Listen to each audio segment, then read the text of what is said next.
Ini garasi saya, tapi karena belum ada mobil, maka saya pakai galeri untuk saya berkarya, untuk saya memajang karya dan menumpuk karya, karena banyak karya saya yang saya hasilkan hingga saya tumpuk di galeri ini.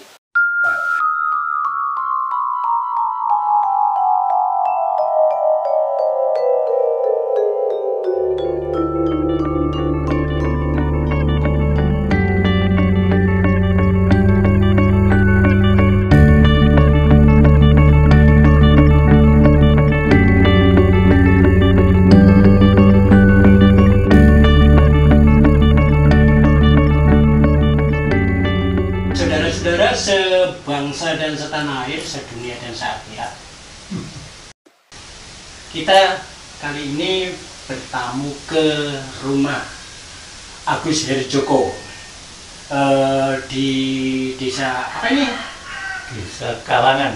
Desa Kalangan itu dusun ya, dusun Kalangan ya. Dusun iya. Kalangan masuk apa mas? Masuk Bangun Harjo. Bangun Harjo. Bukan Bangun Bangun Jiwo. Bangun Jiwa. Bangun Jiwo. Bangun Jiwo, Taman Taman. itu Kasihan ya. Kasihan Bantul. Kasihan Bantul. Kasihan Bantul, kita berada di pojokan Bantul, tidak jauh dari tepatnya Pangeran Diponegoro. Nah, kita juga berada di gua nih, guanya Agus Herjoko. Gua untuk menyimpan karya-karya kreatifnya tentang lukisan-lukisan. Apa ya kita menyebutnya ini, lukisan apa mas Herjoko? Sebenarnya lukisan biasa ya, maksud saya apa materialnya kanvas, pakai cat minyak, kadang-kadang ini cuma objeknya itu mas. Kalau objeknya kan saya sebetulnya berangkat dari wayang kulit, wayang kulit yang Purwo. Wayang kulit Purwo. Jadi kalau wayang kulit Purwo bisa dikatakan dekoratif atau setiran ya, deformasi atau apa. Tapi saya ulah kembali sehingga seperti inilah lukisannya. Terus ada yang nilai bahwa ini ada realis dekoratif, bahkan ada yang berpendapat bahwa ini surrealis dan sebagainya. Tapi saya memang berangkat dari itu, dari wayang. Karena karakter wayangnya Mas Herjoko ambil dari wayang kulit ya. Wayang kulit yang Purwo ya. Yang dalam Purwo dalam bentuk pipih tentu saja. Bukan wayang wong, bukan wayang orang. Jadi gimana ya? Dari sisi karakter tentu ya karakter wayang kulit. Iya.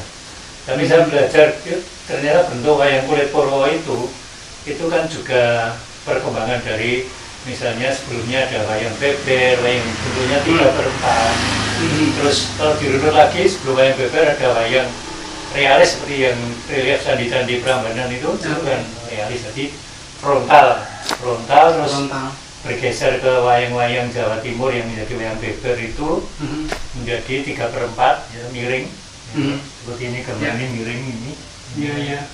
Terus setelah itu geser ke Mataram ini menjadi pipih wayang kulit Purwo seperti yang sekarang. Jadi kan kalau yang wayang golek itu yang apa? Dari kayu bukan golek namanya. Iya, golek kayu itu. Kalau yang di sini kan golek mena ada, golek Mahabharata ada. Itu kan kembali ke bentuk realis seperti wayang uweng ya. Wayang uweng di kayu. Tapi tetap saling berkaitan, sehingga saya bebas saja mau bergerak kemana karena memang ranahnya di situ, ranah seni rupa di situ ya. Realis bisa, setengah realis bisa, dekoratif, deformasi, stiliran atau itu bisa. Mas, tapi kan gini, kan wayang mau dimusnahkan. Kan mau loh. Ya mau berarti tinggal waktunya aja. Gimana tuh mas? Kalau saya kalau Agus Herjoko ini tidak akan apa ya, tidak akan ada dalam himbauan itu karena nama beliau itu Petrus Agus Herjoko. Jadi nggak ada kewajiban wong itu menurut Khalid Basalamah itu himbauannya itu hanya untuk orang yang menanyakan dan pada lingkungan yang terbatas. Artinya pada para pengikut Basalamah. Nah, Petrus Agus Herjoko kan nggak ngikutin bahasa lama, jadi bebas. Jadi tidak perlu takut dimusnahkan. Wong beda keyakinan. Mas, kenapa Anda lebih tertarik kepada apa yang sekarang Anda pilih ini, melukis wayang? Itu kan berangkat dari kecil ya, dari saya masih digendong itu oleh bapak saya diajak nonton wayang karena rumah tinggal saya di Manguyudan, jadi hanya 800 meter dari Sasoninggil Duyaka. Oke, yang setiap bulan minggu kedua itu ada wayang. Ada pertunjukan wayang kulit ya? Dalam pilihan ya, saya setiap bulan sekali minimal itu diajak bapak digendong lihat wayang itu sampai saya bisa jalan, sekolah, dan terus setiap bulan itu sekali pasti nonton wayang Desa Sununggil. Itu minimal, kalau nanti lebih bisa karena selebihnya ada pertunjukan di sekitar kampus saya nonton wayang. Ya. Sehingga saya tahu banyak tentang dalang-dalang, tahu banyak tentang cerita wayang, tentunya wayang. Ya otomatis biasa sekolah di seni rupa, saya juga ingin gambar tentang wayang.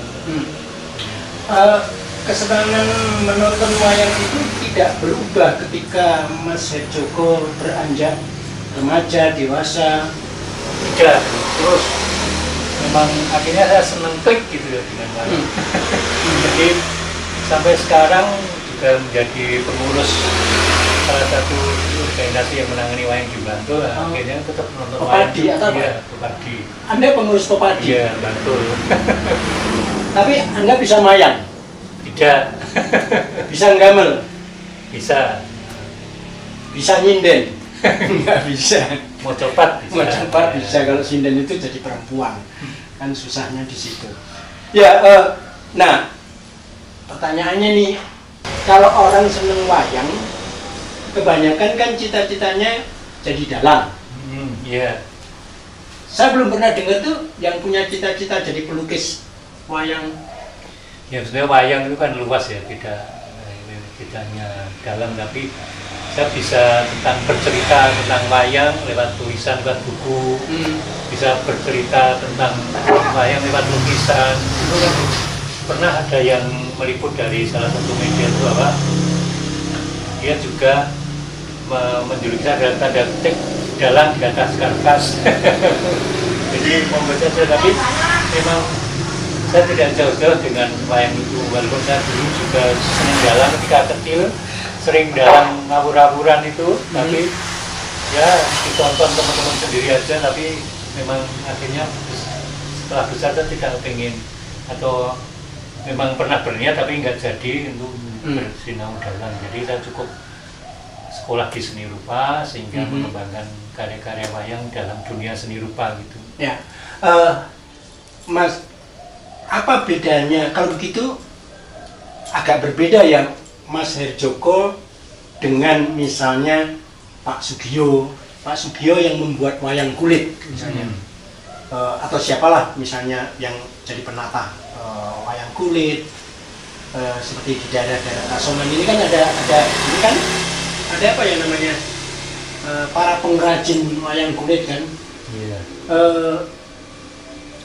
Itu posisinya berbeda ya. Tadi kan Mas Herjoko menceritakan bahwa dengan kanvas melukis objek wayang, Anda bisa sebagaimana dalang, karena toh yang namanya mendalang tidak harus dengan memainkan wayang, tapi dengan melukis Anda bisa bercerita. Maksud Anda begitu? Ya salah satunya gitu. Jadi saya memang menerjemahkan wayang itu, memang ada beberapa ya, mengupas dengan wayang, ada yang pewayangan, bayang-bayang, atau menuju yang, kalau saya lebih menerjemahkan wayang sebagai wahana ningyang. Wahana ningyang artinya kendaraannya Tuhan gitu. Nah, jadi saya ingin ikut kendaraannya Tuhan itu, artinya ikut berperan dalam wayang untuk menyebarkan kebaikan lewat wayang itu. Oke, maaf, kita ulangi. Wahaya. Wahananing, Wahananing yang yang Tuhan ya. yang kemudian kira-kira itu kemudian menjadi wayang gitu ya. Iya, kalau Wahananing yang. Artinya kalau menurut Anda wayang itu adalah sesuatu yang berkaitan dengan persoalan religiusitas orang nih, manusia. Iya, kalau sejarah awalnya seperti pernah ditulis di Sri Mulyono dalam bukunya itu kan filosofi wayang itu kan ritual bayang-bayang awalnya itu. Ritual bayang-bayang. Jadi dalang sebagai siaman sebagai mediator, terus menunjukkan bayang-bayang waktu itu hanya dengan daun keluih ya. Di dalam kelir putih yang dibentangkan ada lampu minyak, terus digoyang-goyangkan. Kenapa daun keluih, Mas? Hanya untuk membagikan bayang-bayangan. Itu roh leluhur katanya. Bukan karena ada makna lain dari keluih. Kan ada misalnya daun nongko. Ya mungkin ada yang mengenai keluih itu kan linuweh. Kalau lebih haji ya. Itu mungkin pakai daun keluih sehingga di samping itu secara rupa kan bentuknya juga sering seperti bisa diimajinasikan sebagai ya lebih pas kalau untuk menggambarkan roh leluhur ya. Siaman itu sebagai mediator dialog antara roh leluhur dengan keluarga yang mengadakan pertunjukan bayang, ritual bayang-bayang. Jadi wayang itu pada awalnya konsepnya adalah justru lebih pada persoalan sesuatu yang spiritual ya, gitu ya. Ritual bayang-bayang. Artinya bukan kesenian yang hanya cari hiburan yang hanya sekedar hiburan orang kafir nih misalnya gitu ya.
Ini Mas, tolong diceritakan yang ada beberapa karakter tokoh kayak Punokawan.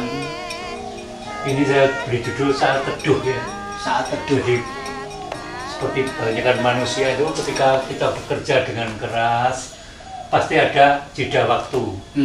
Saat teduh, kalau saya menggambarkan ke petani itu saat teduhnya di bawah pohon yang sejuk, yang hidung ya.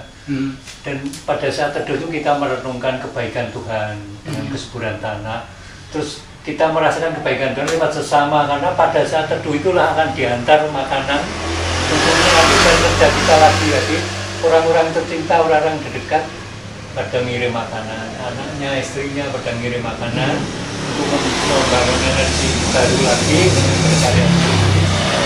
Jadi manusia itu apapun itu seyogianya itu harus mensikan saat teduh untuk merefleksikan kebaikan Tuhan yang didapat dari orang-orang terdekat kita.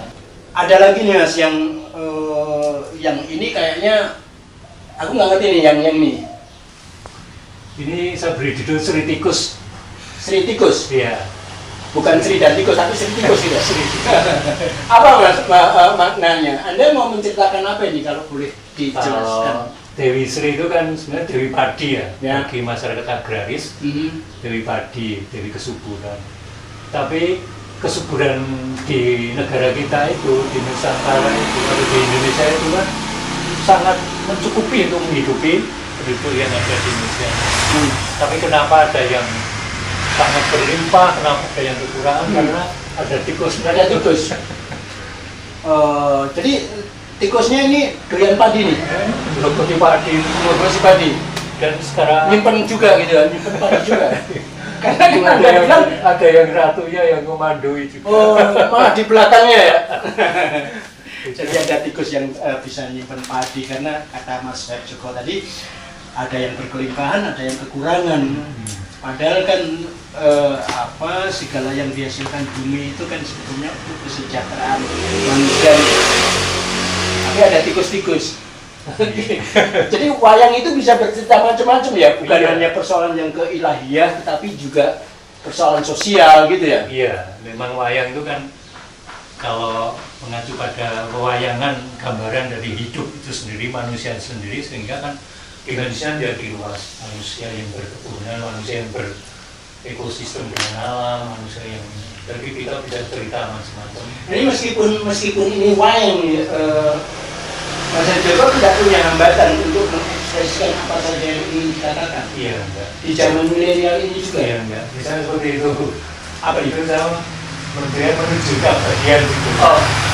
Ini lukisan judulnya apa? Menuju keabadian. Menuju keabadian. Itu kan kita sebagai manusia punya seorang peziarah bersama menuju keabadian. Siapapun ya. Ya siapapun.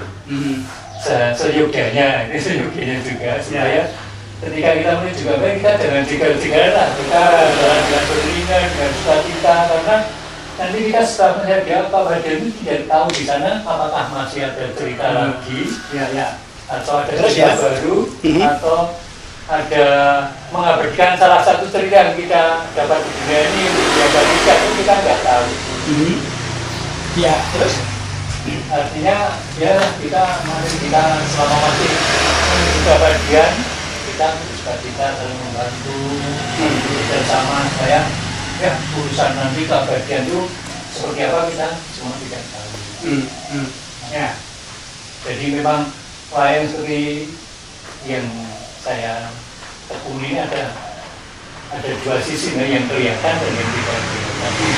Lukisan juga mungkin yang kelihatan lukisan, tapi kan ada sesuatu yang tidak kelihatan yang saya lukis. Apa nih yang tidak kelihatan? Ya keabadian itu ya. Mampu bisa melukis yang tidak terlihat. Ya nanti kita akan cerita lebih jauh mengenai tema-tema lukisan Mas Petrus Agus Joko ini ya. Tolong Anda ceritakan tentang kenapa kemudian misalnya memilih menjadi pelukis dengan objek berwayang ya. Apakah ini juga sudah obsesi lama atau mana dulu nih ketika Anda memilih masuk ke isi ya? SMSR dulu, terus IKIP seni rupa. Oh, justru di IKIP ya? IKIP jurusan seni rupa. Kok tidak jadi guru? Ya, pernah jadi guru juga. Ya, pernah. Iya, mulai di beberapa SMA di Jogja ini. Mulai dari SMA II, Semaki, SMA Dobrito, SMA Stero, Stero 2, terus yang terakhir saya mulai di SMSR. Sampai ke ini, apa guru tetap atau apa? Guru hanya honorer. Guru honorer tidak tetap. Ngajar Seni rupa. Ya. Ya. Terus jadi pelukis. Ya itu tetap ngajar itu saya hanya hari Sabtu karena hari Sabtu. saya mau mengajar. Sekarang masih ngajar? Sekarang sudah tidak.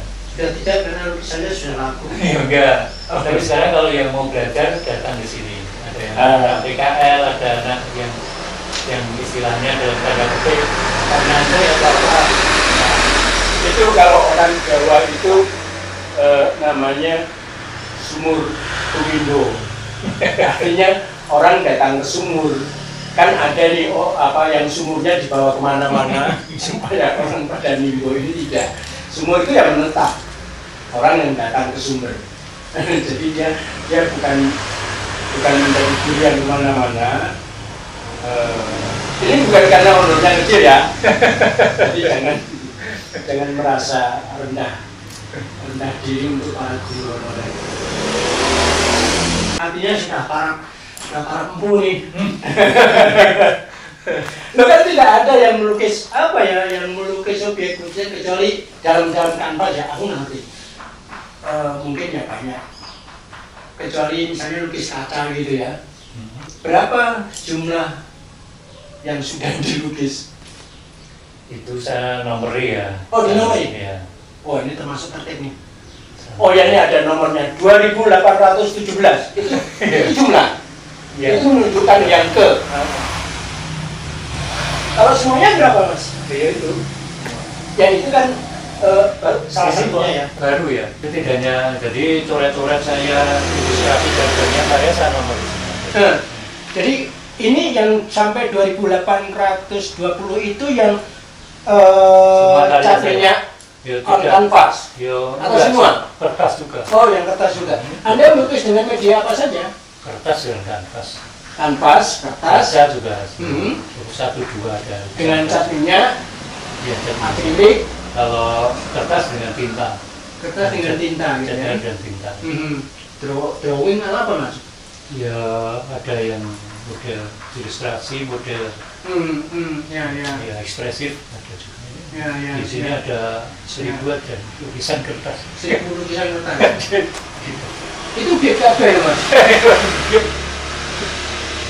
Nah, salah satu juga ilustrasi di majalah-majalah saya kumpulkan.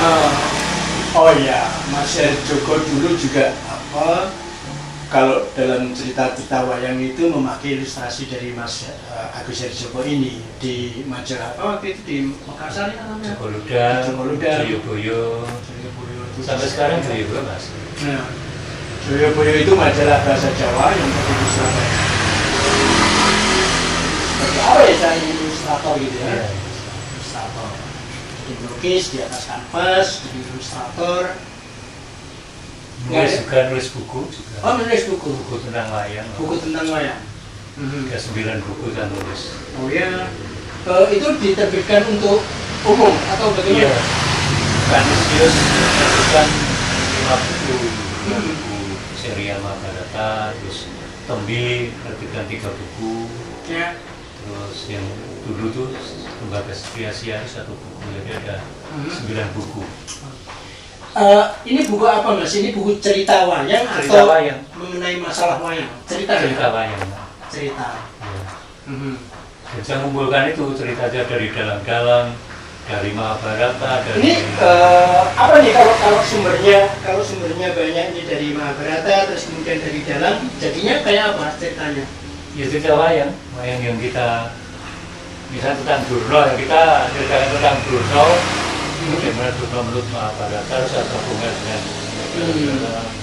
dalam bahasa apa, Mas? bahasa Indonesia. Dalam bahasa Indonesia ya. Iya. Kalau tadi ini misalnya kalau dalam cerita wayang itu kan ada misalnya Wahyu Makutoromo. Kalau Anda apa nih? Ya dari lakon-lakon Ya itu yang satu, buku yang saya tulis pertama tuh Dewa Broto Lahir. Terus yang kedua itu Kesetiaan Dewa Broto, Anugerah Dewa Broto. Terus ya lebih apa ya, agak biografis gitu ya? Iya. Model-model banjaran gitu. Ya tapi urut tentang Ya, satu karakter tapi apa ya, periodisasinya urut gitu ya. Iya, Misalnya tadi Dewa Broto. Iya, terus dari lahir. Terus sampai Dosa Pandu, nanti Dosa Pandu, terus Kesetiaan, terus Dendam Gendari misalnya, terus yang selanjutnya adalah Itu Malam. itu tentang Durna dan perjalanan Pandhawa waktu kecil, terus Senandung Pagi itu mulai pembuangan Pandhawa itu. Jadi dari sumber Mahabharata terus Anda tambahi dari beberapa dalang, Iya. misalnya ataupun yang Anda baca dari manapun. Ya saya ceritakan ulang. Ceritakan ulang berdasarkan persepsi Anda gitu ya. Iya. Tetapi timelinenya ini ya seperti halnya dalam sumber aslinya gitu ya, dalam Mahabharata. Iya. Oke. Nah itu menarik. Mas, sudah berapa lama ya Anda menerjuni itu, wayang itu? Kalau wayang saya sejak 86 sekarang gue sudah 22. memilih seperti ini. Berapa tahun ya? Ya 38 ya. Hampir 40 tahun ya? Iya. Hampir 40 tahun menekuni wayang. Anda sudah menetapkannya itu sebagai apa Mas wayang ini Mas? Ya apa ya? Apa ya? Aku nyebut panggautan. Kalau saya, kalau ditanya-tanya saya memang ada dua hal. Satu untuk menebarkan kebaikan, ya, sesuai dengan wahana hijab. Ya. Yang kedua untuk nyadong rezeki. Untuk nyadong rezeki. Jadi maprah ini kan seperti nyadong rezeki, monggo siapa yang mau, monggo Gusti nyuwun diberkahi karya-karya itu. Kalau terus diberkahi Mas? Iya, kalau persabutan saya diberkahi. Oh gitu ya? Sesuai dengan kebutuhan saya berapa gitu. Anda dulu begitu lulus, karena lulus dari IKIP itu ya, dari IKIP, dari UNJ itu terus kemudian bekerja sebagai guru.